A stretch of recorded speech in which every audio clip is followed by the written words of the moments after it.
आरक्षण गरिबी हटवचा प्रोग्राम आहे। आरक्षण मिळाल्यानंतर प्रत्येक घरामध्ये झडपी मेंबर होणार आहे का? प्रत्येकाच्या घरामध्ये कलेक्टर होणार आहे का? प्रत्येकाच्या घरामध्ये तहसीलदार होणार आहे का? आरक्षण म्हणजे प्रतिनिधित्व आहे।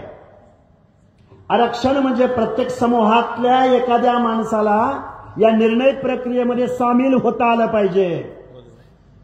आरक्षण म्हणजे प्रतिनिधित्व आहे। आरक्षण म्हणजे गरिबी हटाव नाही। आरक्षण म्हणजे प्रत्येकाच्या घरावर सोन्याची कौलं नाही। असं असतं तर माझ्या एससी एसटी बांधवाच्या घरावरती अरे सोन्याची कौलं आली असती।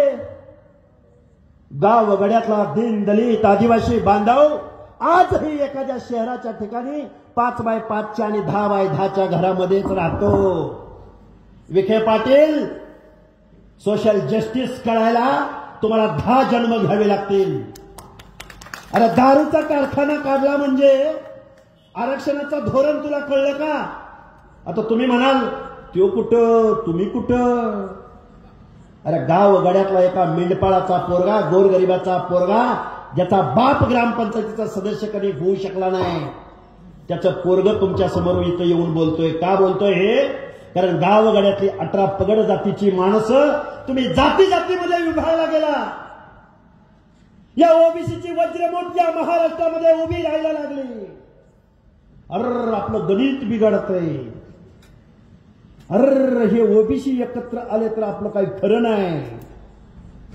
लगेच गडी मग तो पंडित असू द्या, टोप्या असू द्या, सोळंकी असू द्या, बजरंग सोनवणे असू द्या, रोहित पवार असू द्या। ती रोहित पवार, शरद पवारची तिसरी पिढी, त्या जरांगेला पैसे पुरवणं, सोशल मीडियाची टीम पुरवणं, पैसा पुरवणं। इकडं मुंबईला जरांगे पाटलाच्या स्टेजवर जाऊन सुप्रिया सुळे पाठिंबा देते, राजेश टोपे पाठिंबा देतो, शरद पवार पाठिंबा देतात, रोहित पवार पाठिंबा देतात। आणि तिकडं मंडल यात्रा काढली कुणी?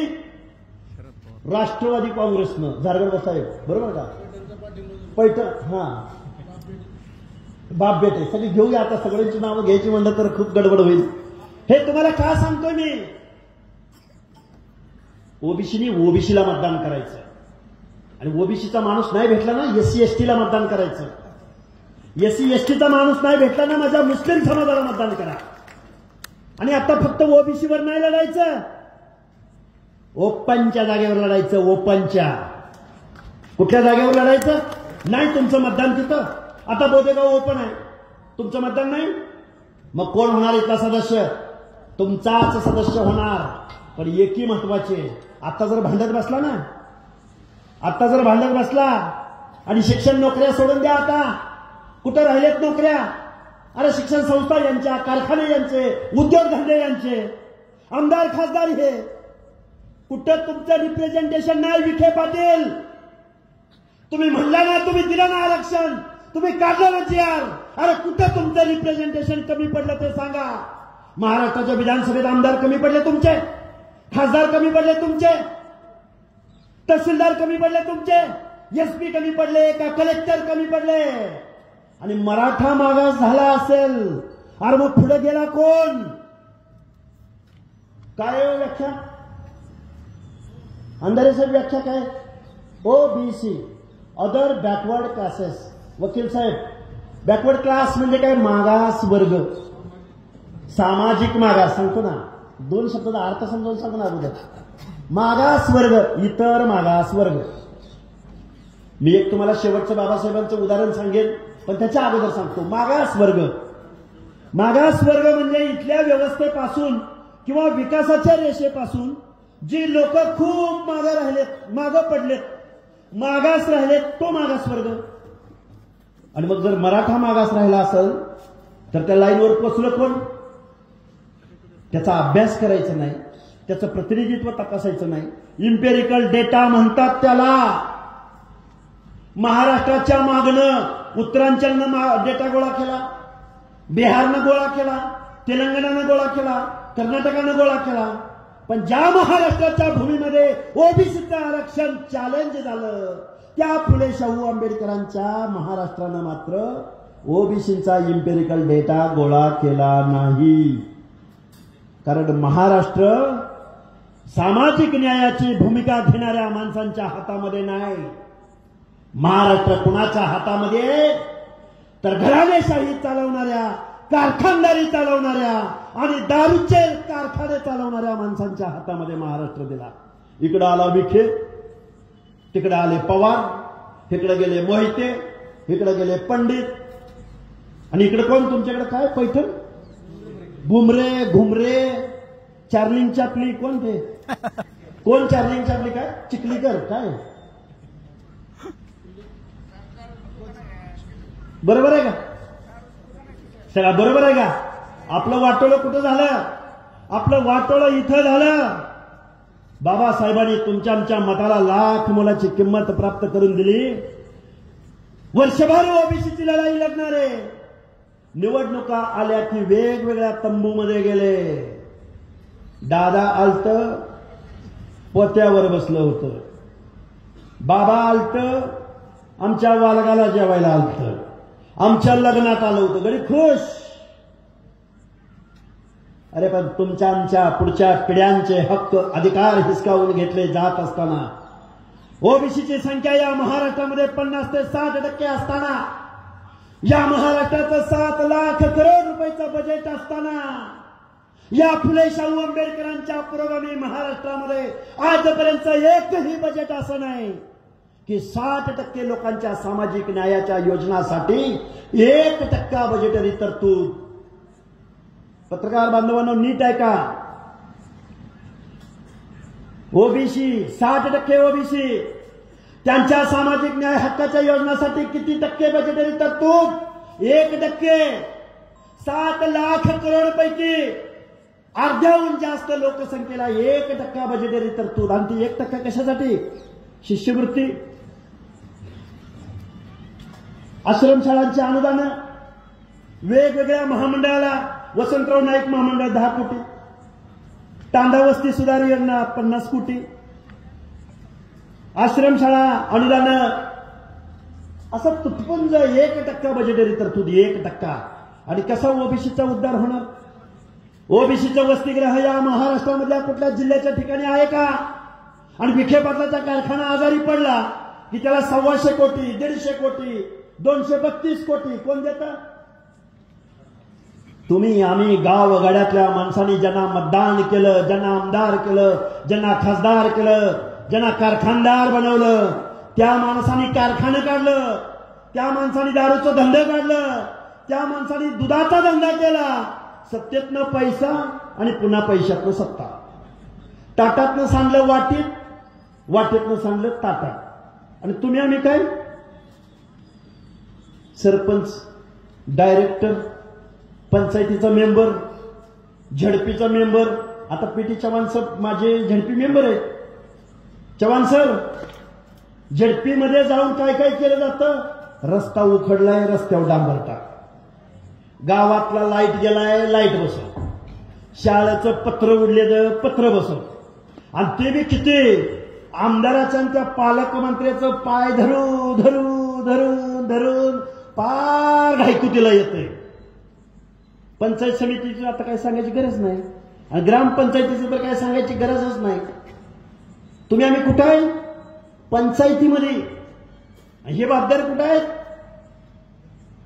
गावगाड्यामधल्या पंचायतीचा मेंबर, गावगाड्यामधला सरपंच, गावगाड्यामध्ये सभापती होऊन चालणार नाही.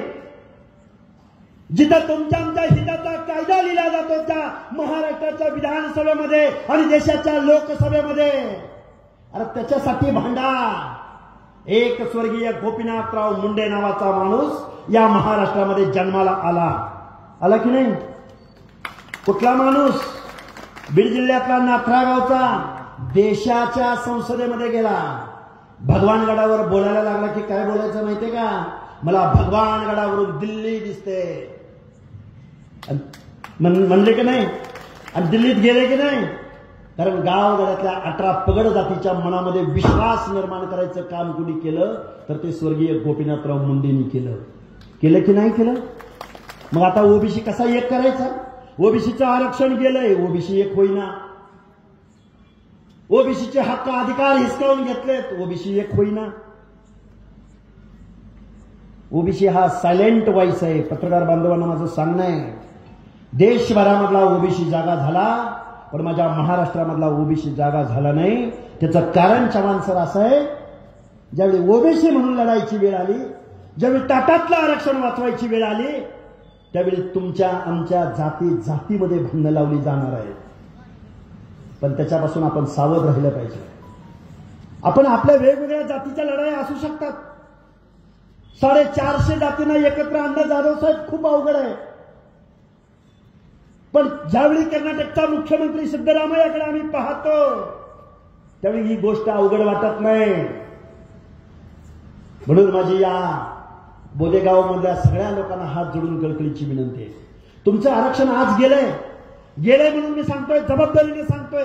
परत कधीतरी एक तासभर बोलेन.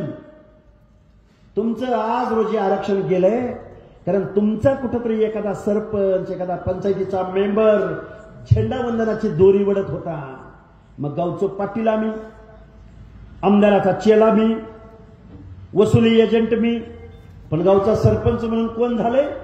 तांड्यावरची बंजाराबाई झाली किंवा माळ्याच्या, साळ्याच्या, कोळ्याच्या, तेल्याच्या घरचा माणूस झालाय. याचं दुखणं या मंडळींना होतं, म्हणून तुमचं आमचं ओबीसीचं आरक्षण संपवलंय. आणि त्याला साथ कुणी दिली तर इथल्या आमदार खासदारांनी दिली. त्याला साथ कुणी दिली तर सगळ्या पक्षाच्या प्रमुखांनी दिली. सगळ्या, एकाच दुसरा अपवाद सोडला बाळासाहेब आंबेडकरांसारखा, तर बाकी सगळ्या लोकांनी या आरक्षणाचं संपवण्याचं जे कटकारस्थान या महाराष्ट्रामध्ये झालं, ही सगळी मंडळी त्यामध्ये सामील झाली. खूप जबाबदारीनं बोलतोय, खूप विचारानं बोलतोय. ओबीसीचं आरक्षण आज रोजी संपलेलं आहे. आता बळीराम तात्यांनी सांगितलं, अंतरवली सराटीमधला पोलीस पाटील कोण झाला? अंतरवली सराटीचा पोलीस पाटील ज्याचं मेरिट कमी होतं, बोगस कुणबी सर्टिफिकेटद्वारे अंतरवली सराटीचा पोलीस पाटील ज्या गावात जरांगे उपोषणाला बसला, त्याच गावामधलं ओबीसीचं आरक्षण चॅलेंज झालं. तुम्ही आम्ही अरे बाबांनो, ओबीसीच्या आरक्षणाला आजचा विरोध नाही.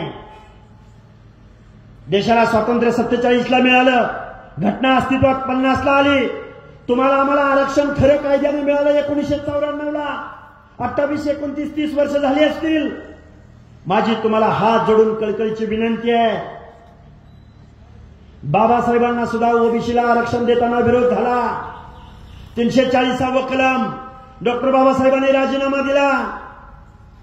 त्यावेळी सरदार वल्लभभाई पटेल, एकच किस्सा सांगतो आणि माझं मी भाषण थांबवतो. बाबासाहेबांना सरदार वल्लभभाई पटेल, पंडित जवाहरलाल नेहरू, त्यावेळीची भली भली मोठी मोठी माणसं डॉक्टर बाबासाहेब आंबेडकरांना प्रश्न विचारला, बाबासाहेब तुम्ही दलितांना आरक्षण दिलं, आम्ही समजून घेतलं. ज्यांच्या बाबतीमध्ये अस्पृश्यता पाळली गेली, बाबासाहेब तुम्ही आदिवासींना आरक्षण दिलं, जे जंगलामध्ये राहिले, जंगल, पाणी आणि एकदम डोंगरात राहिले त्यांना आरक्षण दिलं, तेही आम्ही समजून घेतलं. पण बाबासाहेब गावगाड्यातल्या माळ्याला, साळ्याला, कोळ्याला, तेल्याला, वंजाऱ्याला, भटक्याला, बाबासाहेब ह्यांच्या बाबतीमध्ये कुठे अस्पृश्यता पाळली गेली? बाबासाहेब तुम्ही ह्यांना का आरक्षण देताय? म्हणून नाही झालं. त्यामध्ये ओबीसी असणारे सरदार वल्लभभाई पटेल सुद्धा होते. डॉक्टर बाबासाहेब आंबेडकरांनी संसद सभेला उत्तर दिलं, मी दलितांना कायद्यानं आरक्षण दिलंय, मी एससी एसटी बांधवांना कायद्याने आरक्षण, आदिवासींना कायद्यानं आरक्षण दिलं. पण डोंगराच्या कुशीला कुठेतरी बेरड रामोशी राहतोय, वंजारी, बंजारा, लमाण, डोंगराच्या कुशीला मेंढपाळ बांधव आहे आणि गावाच्या कुशीमध्ये, वेशीच्या आतमध्ये बलुता आलुता आहे, जो इथल्या व्यवस्थेतल्या पाठलाला केंद्रबिंदू बांधून त्याची स्वच्छतेचं काम करतोय. माझा नाभिक आहे, माझा सुतार आहे, माझा लोहार आहे. त्या जातीमध्ये जन्माला आला, त्याच्या व्यवसायावरनं त्याचा दर्जा ठरला. त्या माणसांना सुद्धा मला माणूस म्हणून किंमत प्राप्त करून द्यायची आहे. म्हणून मी बलुत्याला, आलुत्याला, भटक्याला, तेल्याला, तांबोळ्याला, माळ्याला, साळ्याला, खोळ्याला मी आरक्षण देतोय. काय चुकलं बाबासाहेबांचं? पण नाही, तुम्ही आम्ही समजून घेतलं. तुमच्या आमच्या रक्तामध्ये गुलामी आहे. अरे हे 5-50 घराणे आहेत महाराष्ट्रामध्ये, आणि तुम्ही आम्ही माणसं, त्यांना तुम्ही नेतृत्व मानलं. ज्या शरदचंद्रजी पवारांना महाराष्ट्राचा नेता मानलं, अरे तो सुद्धा माणूस पुढे येऊन बोलला नाही. जाधव साहेब, वकील साहेब, ज्या पवार साहेबांनी मंडल यात्रा काढली, अरे मंडल म्हणजे कोण? मंडल म्हणजे सोशल जस्टिस.